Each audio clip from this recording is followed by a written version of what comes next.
Any openers? Lewis?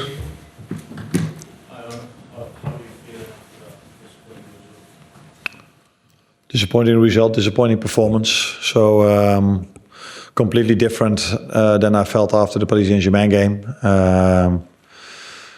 Losing twice in a row is something I think we do for the first time, but that probably also comes with going into the latter stages of a tournament. So facing Paris Saint-Germain and Newcastle in the final are two very good teams, both in their own styles, but very difficult teams to face, because we already knew from the game against St James's Park how difficult it is to beat them. And it was a tough week, but it was also a week where we extended our lead to 12 points from it being 10. So it wasn't all negative, but the last two were definitely not the way we wanted it to be.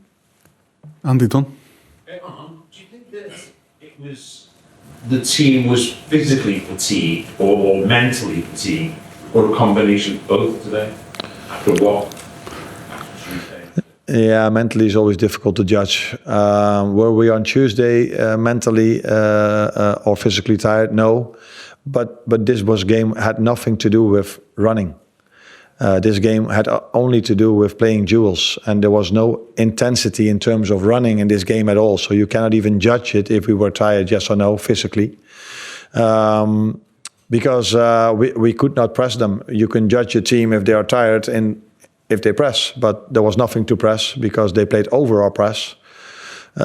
If they had a goal kick and if they got a free kick, which they had quite a lot of in the first half, they every time brought it into our last line, which led to a lot of set pieces. So the game was slow, not intense. So it's difficult to judge for me if we were physically ready. Mentally is always, that's a difficult one. If you look at the result and the performance, you might feel that it maybe did something to us, but I prefer to look at how the game went, and this game went exactly the way they wanted it to be.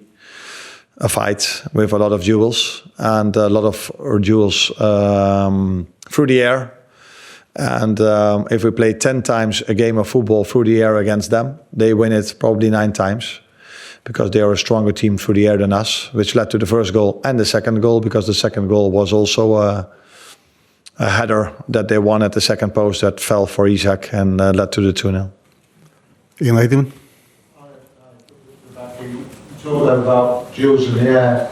Correct me if I'm wrong, but it looked some years ago Allister was marking Burn at the corner. I mean, look, you know more about this thing than me. What's the sense in that? Again, credits to Newcastle, but I can explain. We play zonal, so we have a lot of 5 players zonally, close to our goal. So if the ball falls there, there's always one of the 5 stronger players that is going to attack that ball. And we have 3 players that man mark, and Maka is one of them. And normally a player like Dan Burn or another one runs to the zone, because normally, and I think he's an exception to that, and I've never seen in my life a player from that far away heading a ball with so much force into the far corner. So that is part of logic, that they either have to go far away from our zone, which is 99 out of 100 times that will never lead to a goal, or they have to arrive in our zone, and then it's an equal battle, if you want to call it like this. So credit to him. I think he's one of the few players that can score a goal from that distance with his head. Beth? You mentioned it was a disappointing performance. Obviously, it's a new occasion for Newcastle 70 years ago, like the best trophy. You would at that point work from those players, maybe you think? No, because it's 70 years since they've last won a trophy, maybe. But that's for the fans. And the players want to have 15 years to play football, and they want to win every single trophy they are competing for. That's also what we want. But it was a game that went the way they wanted it to go. And they got, just before half-time, some extra energy with the goal, which they probably deserved after the first 45 minutes, because they were threatening us more than we threatened them. And I don't think there was more hunger for them. The game went the way they wanted it to go, and they are stronger in that part of football than us, and that's why they beat us. Paul Joyce. How do you change that in the game if it's getting like that? What can you do about which is trying? The game's not going as you want it to go. How they want it, like, what can you do? Yeah, you try to make some changes. So you go to a number 9 that's even stronger through the air than Jogo maybe is, because you're hoping that Darwin in this situation can make it a bit more difficult for their defenders to win all these long balls we had to play in the first half. Because I think Dan Burn, he won every duel, and he played somewhere around 150. I don't know, but he played a lot.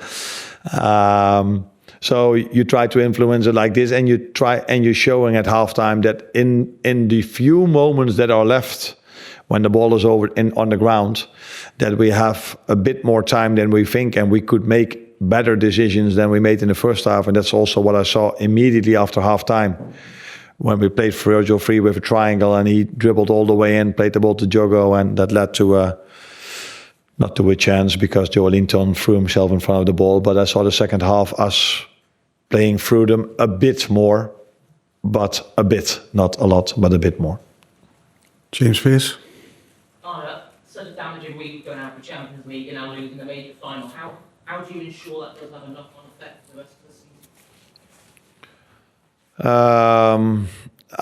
season? Like I said from the start, it took us 7, 8, 9 months to lose twice in a row, and that happens against 2 teams that are, one of them is fighting for Champions League. Newcastle is a very good team. We knew this already at St. James's Park, and the other one is Paris Saint-Germain. Probably, if you can beat us in that style of play, you are probably the best team in Europe at the moment. They still have to show if they still can beat us in the upcoming 2 or 3 months.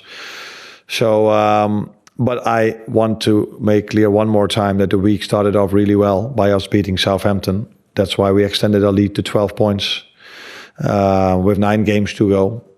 And yeah, if you go far in tournaments, that the opposition in your face gets stronger and stronger, and that you can lose football. Even Liverpool can lose football games. That's what can happen. But did the manner of today worry you? That you were outplayed? Yeah, we were outplayed in their style. Yeah, that's true. But that's, that is what you can call outplayed. Yeah, they won more duels than us. Is that what you mean? Outwork? Is that an outworking? Or are they just, is that one of their biggest qualities, to play so much aerial duels and to win these physique duels? Outplayed for me is if you don't touch the ball and they play through you every single time you try to press them and every time you're too late. That is for me outplayed. But I agree with you if you say that they deserved to win because the game went in the way they wanted it to go. So yes, they deserved to win, but it wasn't like we were only running after them. We had to defend a lot of long balls, second balls, and that's their strength. Yeah. Last one.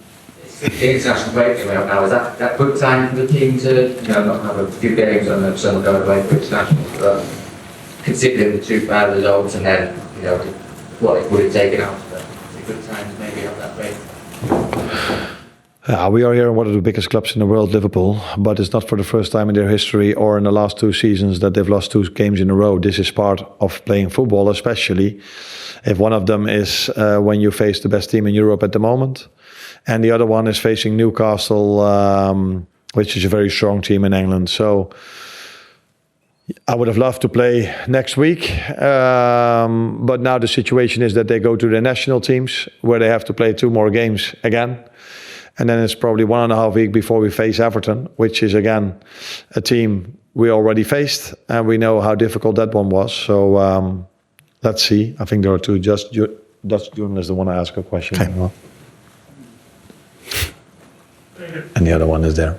You have some mental issues to solve.